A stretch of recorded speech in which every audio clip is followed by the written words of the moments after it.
अस्सलाम वालेकुम फ्रेंड्स। उम्मीद है आप खैरियत से होंगे। क्या हाल चाल है आपके? बहुत सारे रिव्यूज़ बनाए, ओनर रिव्यू, ट्रबल शूटिंग। तो आज मैंने सोचा कि संडे का दिन है, बाहर बारिश का समा है, तो कोई इंटरेस्टिंग वीडियो बनाए। तो आज की वीडियो बड़ी मज़ेदार होने वाली है। छोटी सी वीडियो है और इतनी जो गाड़ियों के हम रिव्यूज़ देखते हैं और इतनी गाड़ियों की बातें करते हैं, तो गाड़ियों के बारे में और कार इंडस्ट्री के बारे में कुछ मज़ेदार फैक्ट्स आपके साथ शेयर करूंगा। उम्मीद है कि आपको अच्छी लगेगी वीडियो। लाइक करें, शेयर करें और सब्सक्राइब करें। Enjoy the video. जी व्यूअर्स, तो सबसे पहले जब गाड़ियों की बात करते हैं तो हम ये जानना चाहेंगे कि सबसे पहली गाड़ी कब बनी और किससे बनी और किसने बनाई। तो सबसे पहली गाड़ी जो है मिस्टर कार्ल बेंज ने बनाई 1885 में। और ये आप बेंज से समझ गए होंगे कि ये वही साहब हैं जिन्होंने बाद में मर्सिडीज बेंज कायम की, जो अभी तक मौजूद है और दुनिया की फाइनेस्ट कार्स बनाती है। अच्छा, आगे चलते हैं। बड़ी इंटरेस्टिंग फैक्ट्स आपको बताने लगा हूँ। पहली कार रेस कब हुई? हम इतनी रेसिंग देखते हैं और यहाँ पे भी हम शूटें लगाते हैं अपने शहरों में, यंगस्टर्स F1 और पता नहीं क्या क्या। तो पहली कार रेस जो मुनक्कद हुई थी वो हुई थी 1895 में। जी हाँ, 1895 में, एक सदी से ऊपर पहले। और जो इसमें सिग्निफिकेंट चीज़ है वो ये कि जो टॉप स्पीड थी जिस गाड़ी ने ये रेस जीती, उसकी टॉप स्पीड जो थी वो 24 किलोमीटर फी घंटा थी। जी हाँ, आप बिल्कुल सही सुन रहे हैं, सिर्फ 24 किलोमीटर फी घंटा। तो आप ये देखें ना, 1885 में तो गाड़ियां बननी थी, तो 1895 में 10 साल के बाद रेस हुई जिसमें 24 किलोमीटर फी घंटा से जो गाड़ी चल रही थी उसने ये रेस जीत ली। अब जनाब अली आ गए हैं गाड़ी में ज़बरदस्त किस्म के MP3 प्लेयर, एंड्रॉयड सिस्टम्स। तो ये सब कुछ शुरू कब कहाँ से हुआ? जो ये टेप रिकॉर्डर तो बहुत बात की बात है। गाड़ी में रेडियो जो है वो शेवरले कंपनी जो है उसने ये इजाद किया था 1922 में। और शुरू में वहाँ अमेरिका में लेजिस्लेशन पास हुई थी कि जनाब इसको बैन कर देना चाहिए क्योंकि इससे डिस्ट्रैक्शन होती है ड्राइविंग में। हाँ, वो बैन नहीं हुआ और उसके बाद 1930 के बाद ये आम होता गया। अच्छा, अब टोयोटा लवर्स के लिए बड़ी अच्छी न्यूज़ है। दुनिया में अब तक सबसे बेस्ट सेलिंग कार कौन सी है? फोर्ड की होगी कोई, मर्सिडीज की होगी कोई, BMW भी हो सकती है। कौन सी होगी? जी नहीं, आपके अंदाजे सब गलत हैं। दुनिया की बेस्ट सेलिंग कार अब तक 2021 तक टोयोटा करोला है, जब से वो बनी है। 1966 में टोयोटा करोला वजूद में आई थी और अभी तक 43 मिलियन गाड़ियां बिक चुकी हैं करोला बैच के साथ। अच्छा जी, हम सब की फेवरेट और heart throb Ferrari. Ferrari exclusive गाड़ी है बहुत, और बहुत कम पाई जाती है दुनिया में और बहुत महंगी भी है। तो एक वजह उसकी महंगे होने की ये है कि ये लिमिटेड क्वांटिटी में बनती है। तो फरारी आपके ख्याल में एक दिन में कितनी गाड़ियां बनाते होंगे? मैक्सिमम मैक्सिमम की बात हो रही है। एक दिन में कितनी गाड़ियां बनाते होंगे? 1000, 2000, 4000? नहीं, एक दिन में फरारी की जो फैक्ट्री है उसकी कैपेसिटी जो है वो सिर्फ 14 गाड़ियां हैं। कभी वो एक गाड़ी बनाते हैं और कभी कोई गाड़ी भी नहीं बनाते, मगर मैक्सिमम 14 गाड़ियां बनाते हैं। इसको अगर मैं कंपेयर करूं तो टोयोटा जो है वो दुनिया में एक दिन में 13,000 गाड़ियां बनाती है। तो कहाँ 14 गाड़ियां, कहाँ 13,000 गाड़ियां, बट फिर फरारी तो फरारी है ना भाई। अच्छा जी, यहाँ पे हम पाकिस्तान में वीडियोस देखते हैं और ऐसी वीडियोस बड़ी पॉपुलर होती हैं जिसमें लोगों की कार कलेक्शंस के बारे में बताया जाता है। तो दुनिया में सबसे बड़ी कार कलेक्शन किसके पास होगी? सऊदी अरेबिया के किंग के पास, कोई अमेरिकन बिलियनर होगा उसके पास, बिल गेट्स के पास, वो कौन है टेस्ला वाला, उसके पास? नहीं, आप सबके अंदाजे बिल्कुल गलत है। दुनिया की सबसे जो लार्जेस्ट कार कलेक्शन है वो जो कंस्टिट्यूट करती है 7,000 से ज़्यादा गाड़ियां हैं। और ये सारी की सारी गाड़ियां बहुत महंगी और बहुत ही यूनिक गाड़ियां हैं। ये टोयोटा करोला और सुजुकी टाइप की गाड़ियां नहीं होंगी डेफिनेटली। और ये कौन ओन करता है? 29वां जो किंग है या सुल्तान ऑफ ब्रुनाई जो है, उसके पास 7,000 प्लस व्हीकल्स हैं अपने कलेक्शन में। अच्छा जी, गाड़ियां हम लोग सारे लेते हैं, चलाते हैं, मगर इंटरेस्टिंगली स्पीकिंग, वो जो लोग कहते हैं ना मेरी इतने हज़ार किलोमीटर चल गई, लाख किलोमीटर चल गई, दुनिया के अंदर अगर एवरेज निकालें तो 95% जो गाड़ी की लाइफ होती है, यानी अगर गाड़ी की लाइफ 20 साल है तो 20 साल में से 95% ऑफ द टाइम गाड़ी पार्क ही होती है, सिर्फ 5% ऑफ द टाइम गाड़ियों पे चलती है। डेफिनेटली ये टैक्सियों पे अप्लाई नहीं होता, ये एवरेज बात हो रही है।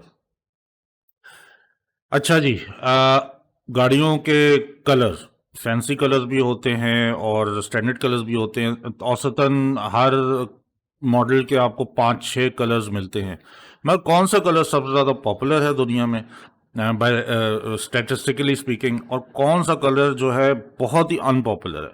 तो सबसे जो पॉपुलर कलर है दुनिया में वो सफ़ेद रंग है, वाइट। और सबसे जो अनपॉपुलर कलर है, सबसे कम गाड़ियां जो हैं पर्पल कलर की होती हैं। हालांकि कपड़ों में पर्पल कलर बड़ा होता है मगर गाड़ियों में नहीं होता।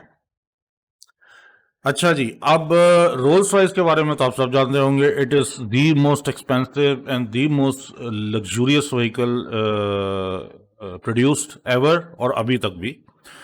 तो इनकी क्वालिटी, इनकी ड्यूरेबिलिटी, या जो भी कह लें, ये वाहिद ऐसी कार मैन्युफैक्चरर है जिसकी जब से ये रोल्स रॉयस बनना शुरू हुई है अभी तक जितनी भी बनी हैं उसमें से 75% गाड़ियां अभी भी फंक्शनल हैं और रोड पे चलती हैं।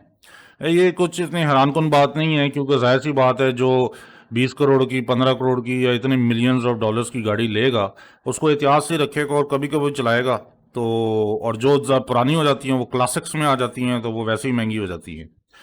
अच्छा जी, गाड़ियों के एक्सीडेंट से, रोड एक्सीडेंट्स के अंदर बहुत सारी अमवात होती हैं, इंजरीज होती हैं और सब कुछ होता है, मगर सिर्फ हम ये कंपेयर करते हैं कि रोड पे रिस्क कितना है आपके खुदा ना खास्ता मरने का कार एक्सीडेंट में।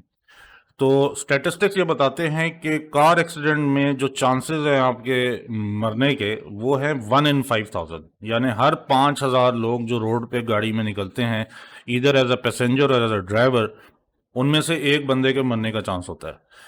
और आपको हैरान होंगे कि हवाई जहाज में सफ़र करने वाले लोगों में से जो एक्सीडेंट का चांस है वो 1 in 11 million है। तो बेसिकली जो रोड एक्सीडेंट से मरने में ज़्यादा चांसेस हैं, हवाई जहाज़ का सफ़र जो है उससे कई गुना ज़्यादा सेफ है। अच्छा, ये बड़ा इंटरेस्टिंग है जी। वॉक्सवैगन या फॉक्सवैगन जो है, जो बीटल थी और बहुत बड़ी कंपनी है जर्मनी की, उसको जनरली मिड कैटेगरी की गाड़ियां बनाती है वो फॉक्सवैगन जो है, बहुत लग्जरी कार्स तो नहीं बनाती, जीपे शीपे ही बनाती है। मगर ये इतना बड़ा ग्रुप है और इतना बड़ा ये कंपनी है कि ये बहुत सारे और ब्रांड्स को ओन करती है। तो आप सुन के हैरान होंगे, फासन योर सीट बेल्ट्स, वो फॉक्सवैगन जो है वो ऑडी को ओन करती है, सिएट यूरोपियन ब्रांड एक है उसको ओन करती है, स्कोडा को ओन करती है, बेंटले को ओन करती है, बुगाटी भी इन्हीं की है, लेम्बोगिनी भी इनकी है, पोर्शे भी इन्हीं की है, डुकाटी भी इन्हीं की है, और वॉक्सवैगन खुद तो है ही है, और स्कैनिया एक यूरोपियन ब्रांड है वो इनकी है, और एमएन, जो एमएन के जो बसेस और ट्रक्स होते हैं ये भी इन्हीं की हैं। तो तकरीबन 11 मेजर ब्रांड जो हैं वो एक ही कंपनी ओन करती है। When we talk about, when we say कि नहीं नहीं यार ऑडी जो है वो ज़्यादा बेहतर है, पोर्शे ज़्यादा बेहतर है, बेंटले ज़्यादा अच्छी है, बुगाटी, तो ये पीछे ओनरशिप इनकी एक ही है ना? मज़े की बात। अच्छा जी, हम क्रूज़ कंट्रोल जो है वो इस्तेमाल करते हैं, और यहाँ पाकिस्तान में भी अब क्रूज़ कंट्रोल की बड़ी वैल्यू हो गई है। लोग चाहते हैं कि उनकी गाड़ी में क्रूज़ कंट्रोल हो। तो जो क्रूज़ कंट्रोल का जो मुजिद है, जिसने क्रूज़ कंट्रोल इजाद किया, वो साहब थे रैल्फ टिटोर। रैल्फ साहब जो हैं वो, आपको सुन के हैरानी होगी कि वो ब्लाइंड थे, वो देख नहीं सकते थे। और उनका ये जो इजाद करने की वजह थी, जिसने उनको ये आइडिया दिया कि इस किस्म की कोई डिवाइस होनी चाहिए गाड़ियों में, वो इस वजह से उनका ड्राइवर बहुत रैश ड्राइवर था और बहुत ब्रेकें लगाता था। तो इस वजह से उनको ये ज़रूरत महसूस हुई कि यार क्रूज़ कंट्रोल टाइप की कोई चीज़ होनी चाहिए। अच्छा, गाड़ियाँ जो हैं वो स्पेयर पार्ट वगैरह होते हैं गाड़ियों के ज़ाहिर है मुख्तलिफ पार्ट से जुड़ के बनती है गाड़ियाँ। तो आपने कभी सोचा कि एक औसतन एवरेज एक गाड़ी में कितने पार्ट्स लगते होंगे? जी जनाब। तो एवरेज एक गाड़ी में, किसी में कम किसी में ज़्यादा, मगर एवरेज एक गाड़ी में 3000 पार्ट्स मिल के एक कार को बनाते हैं।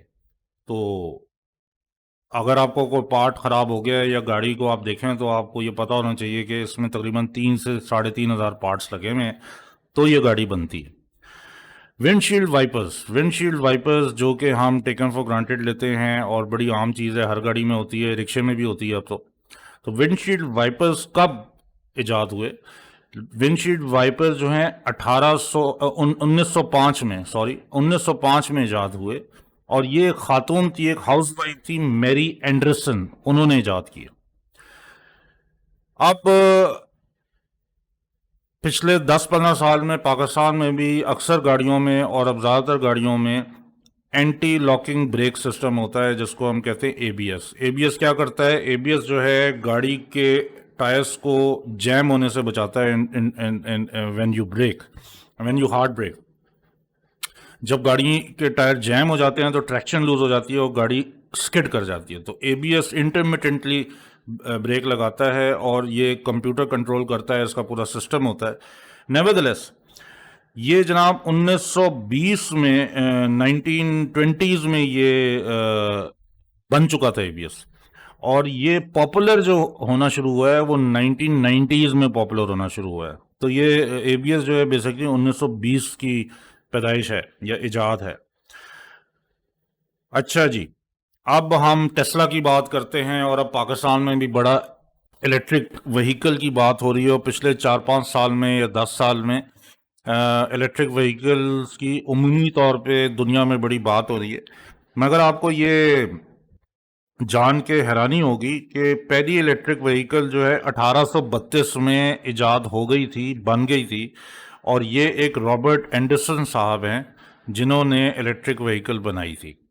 उसके बाद जनरल मोटर्स जो यूनाइटेड स्टेट्स की है, उन्होंने 1990s में EV1 नाम की एक गाड़ी बनाई थी, और बड़ी तादाद में बनाई थी। उसके बाद वो ओनर से वापस लेके क्रश कर दी गई सारी, और प्रोग्राम ख़त्म कर दिया गया सारा। वो एक अलग एक स्टोरी है, एक एक एक कॉन्स्पिरेसी है कि ये इस वजह से ख़त्म कर दी गई थी क्योंकि वो ऑयल कंपनी जो थी उन्होंने बेसिकली ये सारी कॉन्स्पिरेसी थी कि इस इलेक्ट्रिक व्हीकल को चलने ना दिया जाए, तो नहीं तो हमारा तेल कौन ख़रीदेगा। तो ये बहुत बड़ी कॉन्स्पिरेसी है।